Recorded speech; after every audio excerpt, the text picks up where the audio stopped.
ज्या बालेकिल्ल्यामध्ये आपल्याला अष्टप्रधान, राणीवसा, राजवाडा, राजदरबार, सभागृह, खळबतखाना, नगारखाना अशा महत्वपूर्ण इमारती पाहिल्या. त्यापैकी एक पाहिलं आपण महाराजांचा राहता राजवाडा. आणि हे जे 6 दरवाजे दिसतील ना तुम्हाला, हे Rani Mahal, queens of palace. Chhatrapati Shri शिवरायांना 8 राण्या होत्या. सोयराबाई, पुतळाबाई, काशीबाई, सहीबाई, गुणवंतबाई, लक्ष्मीबाई, सकवाराबाई आणि सगुणाबाई. 8 राण्या सांगितलं तर आश्चर्य की महाराजांना 8 राण्या. पण या मागे एक राजकीय हेतू होता, साम्राज्य विस्ताराच्या मागे कल्पना होती. या महाराष्ट्रात अनेक मातबगार सरदार घराणे होते. मोहिते, निंबाळकर, गायकवाड, शिर्के, देशमुख, विचारे, इंगले. मग यांना स्वराज्यात आणायचं होतं.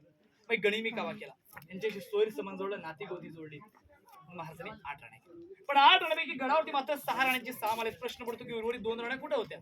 तर सहीबाईंचे निधन हे राजगडावरती झाले. शंभू राजा अवघे 2 वर्षाचे असतात. दुर्भाग्याने सहीबाईंना रायगडावरती येतात. दुसरा होत्या फुटला राणी, त्या खाली पाचाडगाव मध्ये जिजाऊंच्या सेवेसाठी होते. उतरत्या वयामुळे रायगडाचं वातावरण त्याला सण होतं, त्या खाली पाचाडगाव मध्ये राहत असत. हा एका राणीचा 1 माल 6 माल 1 लेवल मध्ये एकसारखे पाहायला मिळतात. समोरचा जो चौथरा दिसतो हा दासीवटा, नोकर चाकर राहण्याची जागा. जात असताना आपल्याला या ठिकाणी धान्य कोठार, आता स्वराज्याचं धान्याचं कोठार. कोल्हापूरमध्ये किल्ला, पन्हाळा किल्ला, गंगा, यमुना, सरस्वती अशी 3 धान्याची कोठार या ठिकाणी. स्वराज्यावरती काही संकट आलं तर तिथून धान्य सप्लाय क्या स्वराज्यभर केला जायचा. पण समजा यदा कदाचित जर शत्रूने रायगडाला तह घातला, रायगडाला वेढा दिला, तर आलेला धान्य साठा गडावर येईल का? तर नाही ना. मग अशा प्रसंगाला रिझर्व इमर्जन्सीसाठी हा धान्य साठा स्टोअर केला जायचा. एक 22 फूट खोल, एक 20 फूट, एक खोल, एक 15 फूट खोल आहे. खालच्या साईडला उजव्या साईडला लागतं अष्टप्रधानचे वडे, minister of palace. Chhatrapati Shri शिवरायांचे अष्टप्रधान मंत्रिमंडळ. याच ठिकाणी बाळाजी, औजी, रामचंद्र, निलकंठ, मोरोपंत, पिंगले, हंबीराव मोहिते, निराजी, रावजी, रामचंद्र, त्रिंबक आणि अनाजी पंत हे मंत्री या ठिकाणी राहते. आता बघा, जे रोपेने जाणार ज्या दरवाजातून खाली जातील, छोटा दरवाजा तो आहे मेना दरवाजा. महाराजांच्या राण्यावर आज घातील स्त्रिया यांचा खाली बाग बगीचातून त्या बाग बगीच्यामध्ये फिरायला त्या मेण्यामधून ये जा करत असत. त्याला मेना गेट असं म्हटलं होतं. जे पायी जाणार जो समोरचा दरवाजा दिसतो हा हे पालखी दरवाजा.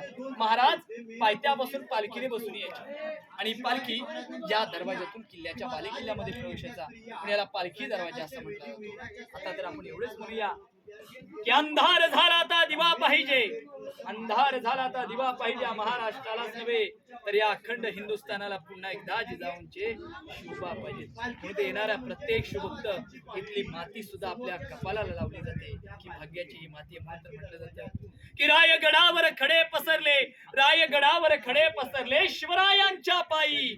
हीच माणिक मोती, दुसरी धनदौलत नाही, दुसरी धनदौलत नाही. बोला छत्रपती श्री शिवाजी महाराज की जय.